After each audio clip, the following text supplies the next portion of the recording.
Hello students, this is Rajendra Singh from Maharaja Agharsen School Hisar.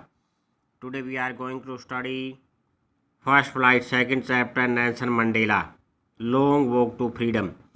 It was written इस lesson में ये जो lesson है ये नेल्सन मंडेला की ऑटोबायोग्राफी से लिया गया है।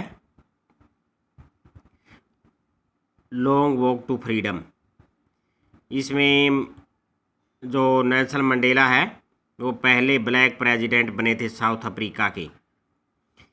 तो इस लेसन में नेल्सन मंडेला बता रहे हैं अपने उद्घाटन समारोह के बारे में और जो दक्षिणी अफ्रीका के लोगों ने किस प्रकार संघर्ष किया, बलिदान दिया अपनी आज़ादी पाने के लिए। और नेल्सन मंडेला भी करीब 30 साल तक जेल में रहे, जिसके फलस्वरूप आखिरकार गोरे लोगों को काले लोगों को शासन में भाग लेने का अधिकार मिल गया। हम लेसन देखते हैं कि 10 मई डॉन ब्राइट एंड क्लियर। 10 मई की सुबह ब्राइट और क्लियर थी। For the past few days, पिछले कुछ दिनों से I had been pleasantly besieged by dignitaries and world leader who were coming to pay their respect before the inauguration. और पिछले कुछ दिनों से नेल्सन मंडेला प्लीजेंटली बिसाइंड मतलब खुशी खुशी से गिरे हुए थे। डिग्नेटरी जो महान हस्तियाँ थी और वर्ल्ड लीडर उनसे जो उनको रिस्पेक्ट देने के लिए आ रहे थे उद्घाटन समारोह से पहले। और जो inauguration would be the largest gathering, जो इनॉग्रेशन जो समारोह था वो लार्जेस्ट गैदरिंग थी of the international leader on south African soil, यानी दक्षिणी अफ्रीका की धरती पर या इंटरनेशनल लीडर की जो उद्घाटन समारोह था उसमें सबसे बड़ी गैदरिंग थी, यानी पहली बार दक्षिणी अफ्रीका की धरती पर इतने वर्ल्ड लीडर आ रहे थे। जो ceremony took place in the lovely sandstone amphi theatre form by the union building Pretoria. और जो समारोह है ये हुआ जो प्रिटोरिया की यूनियन बिल्डिंग है उसके सैंडस्टोन से बना हुआ जो एम्पी थिएटर है वहाँ। फॉर डिकेड, दशकों से this had been the seat of white supremacy. ईट सीट पे यानी प्रेसिडेंट की सीट पे गोरे लोगों का सुप्रीमेसी रही थी, उनकी प्रधानता रही थी। Now it was the site of rainbow gathering और different colour nation of installation of South African first democratic non racial government. और अब यहाँ सभी प्रकार के लोग आए हुए थे। रेनबो गैदरिंग थी यानी वो नेशन सभी राष्ट्रों से लोग आए हुए थे। फॉर द इंस्टॉलेशन का मतलब स्थापित जो हुई थी दक्षिणी अफ्रीका की पहली लोकतांत्रिक और बिना नस्ली भेद वाली गवर्नमेंट, उसके लिए यहाँ इतने लोग आए हुए थे।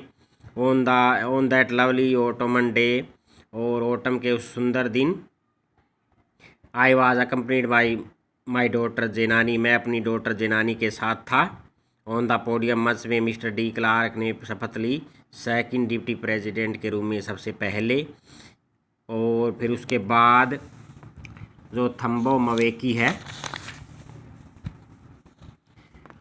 उन्होंने शपथ ली फर्स्ट डिप्टी प्रेसिडेंट के रूप में। One it was my turn, जब मेरी बारी आई प्लेज, मैंने प्रतिज्ञा की to obey and uphold the constitution, संविधान का पालन करना और इसको बनाए रखना।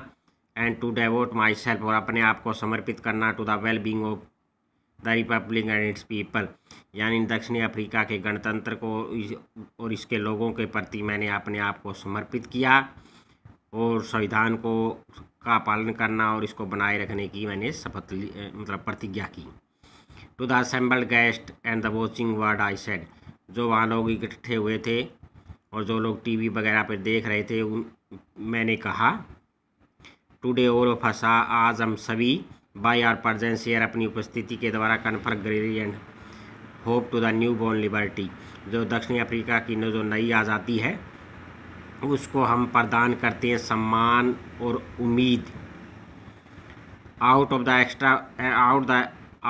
The experience of an extraordinary human disaster that lasted too long. इसका मतलब ये है कि जो एक मानवीय त्रासदी का जो एक एक्सपीरियंस था जो काफ़ी लंबे समय तक रहा था, यानी दक्षिणी अफ्रीका के काले लोगों को काफ़ी यातनाएं झेलनी पड़ी थी। Must be a born society of which all humanity will proud. अब एक ऐसी सोसाइटी का निर्माण होगा जिस पे पूरी मानव जाति को गर्व होगा। तो ये लेसन यहीं तक करना है और आपको इसके 2 क्वेश्चन करने ओरल चेक के। Where did ceremony take place? Can you name any public building in India that are made of sandstone? और क्या आप ऐसी बिल्डिंग का नाम इंडिया में भी ऐसी बिल्डिंगों के नाम बता सकते हैं जो सैंडस्टोन से बनी हो? और ये समारोह कहाँ हुआ था? ये पहला क्वेश्चन है। Can you say how 10th May is an autumn day in South Africa? और क्या तुम कह सकते हो कि जो 10 मई है वो ऑटम डे होता है साउथ अफ्रीका में? आपको ये 2 क्वेश्चन ओरल चेक के राइट करने हैं और लर्न करने हैं अपनी नोटबुक में। थैंक्स।